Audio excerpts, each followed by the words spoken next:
एक पुरानी हवेली का रहस्य। एक छोटे से कस्बे के बाहर एक पुरानी हवेली थी।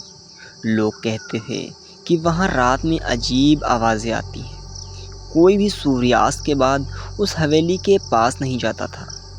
एक दिन आरव नाम का एक युवक, जो ऐसी बातों पर विश्वास नहीं करता था, अपने दोस्तों से शर्त लगाकर रात में हवेली के अंदर चला गया। उसके हाथ में सिर्फ एक टॉर्च थी। हवेली के अंदर सब कुछ धूल से ढका हुआ था। दीवारों पर पुराने चित्र लगे थे और हर तरफ सन्नाटा था। तभी उसे ऊपर की मंजिल से किसी के चलने की आवाज़ सुनाई दी। आरव ने सोचा कि शायद कोई जानवर होगा। वो सीढ़ियाँ चढ़कर ऊपर चढ़ा। वहाँ एक लंबा गलियारा था, जिसके आखिर में एक कमरा था। कमरे का दरवाज़ा थोड़ा खुला हुआ था।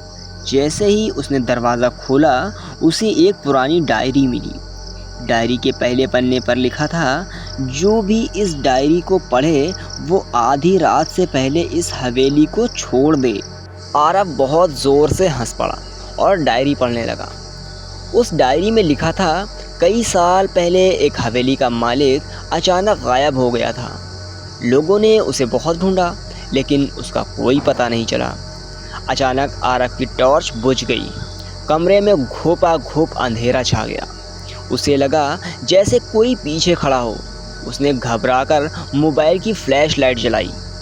कमरे में कोई नहीं था, लेकिन जब उसने डायरी की ओर देखा तो आखिरी पन्ने पर एक लाइन लिखी हुई थी, जो कुछ सेकंड पहले वहाँ नहीं थी।